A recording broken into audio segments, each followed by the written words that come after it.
Hello, this is Jam Master Daniel 96, and today I will be reviewing the Solo Trilogy by AC Crispin, The Paradise Snare, The Hut Gambit, and Rebel Dawn.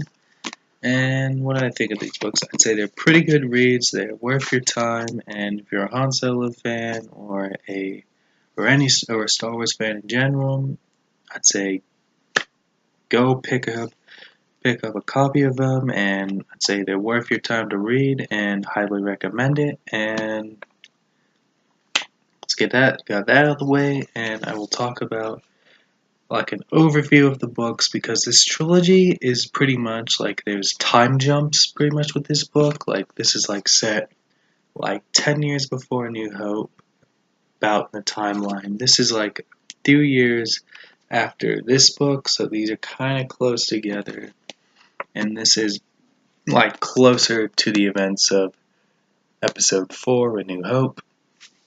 And I'm just going to give you overviews and what things I found and different connections between other EU stuff in it, and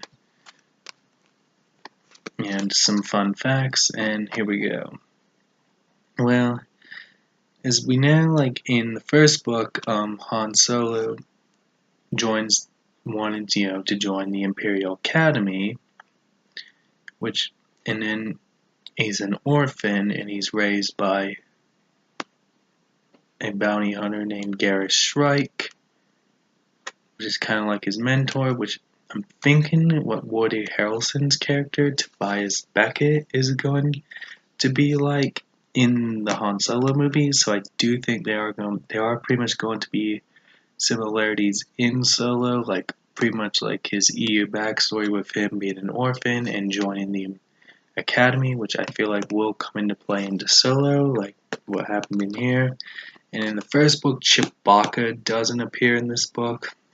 And also you learn of Han's other family in this trilogy, like Thrak and Sal Solo, who also appear in the New Jedi Order series, so good connectivity of the expanded universe with other stories, but these books were written before the New Jedi Order series, so at least good ways on how organic the expanded universe was. And so there's no Lando, Chewbacca, and Boba Fett or Jabba the Hutt in this book. They will appear in Hut Gambit, and they do point out the Boba Fett Jasper real thing. And I know all the EU haters will, all make the claim the EU was never canon, and then they make the claim about the whole Boba Fett Jasper real thing, which the EU was canon, and they retconned the Boba Fett thing, like with the whole Boba Fett Jasper real thing, and they retconned it, even though they made the separate character. Then later on, they retconned it with the whole that there was a separate character called Jasper Real in the Jango Fett comics. Then later on, Boba Fett took that as an alias, and that's just a fun.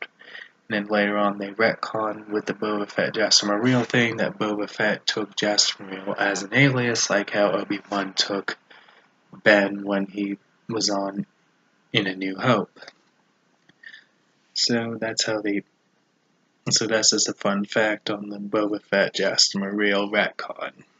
And also in Hut Gambit, they also mention the name of Suntar Fel, who is part of the Fel family, which later on will be part of Jog Fel's family. So more connectivity of how organic the expanded universe is.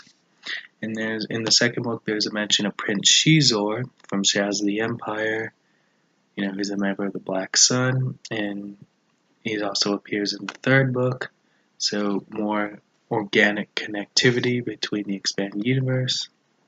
And pretty much, in Hut Gambit, you have Han meeting Chewbacca, and then also in the trilogy, you have Han and Chewie going to Kashyyyk to meet his family. Like, we get to see Chewbacca's family in this trilogy as well. And Then also, the typical things in this trilogy, like how Han won the Falcon from Lando, and also with Rebel Dawn, which is closer to A New Hope, it ends with Han and Chewie in the cantina, and also near the end of the book, Dash Rendar makes a cameo, and also the ship, Dash Rendar's ship, the Outrider from Shadows of the Empire, appears in the New Hope Special Edition. Even if you're going with this chronologically, you could have this is like that why the Outrider was in the New Hope Special Edition, like with Dash Rendar's cameo in this book. So a lot of good ways on how the EU was all connected and stuff, how it references things that appear later on in the timeline. And in the third, there's also characters like Bria Theron, who's, from Corellia like Han, which I feel like is going to be like Kira, which is Emilia Clarke's character, is going to be like a new version of it. And I said Woody Harrelson's character is going to be a new version of Garrett Shrike. And also in this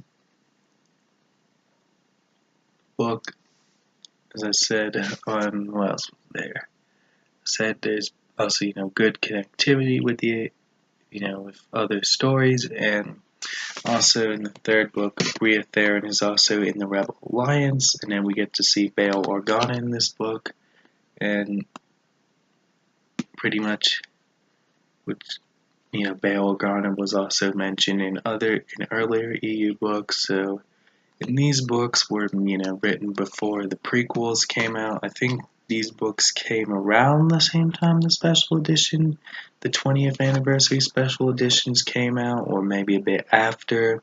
Because I know in the 90s, George Lucas made the exception that they couldn't do anything set prior to A New Hope, with the exception of these and the Tales of the Jedi comics. So, even though those don't interfere with the prequels, so these were the only exception at the time with EU authors, with the limit they could write. And as I said, go check out these books, and that's all I gotta say. Don't forget to like this video and subscribe to the channel, and comment what you think down below, and catch you guys next time. Bye.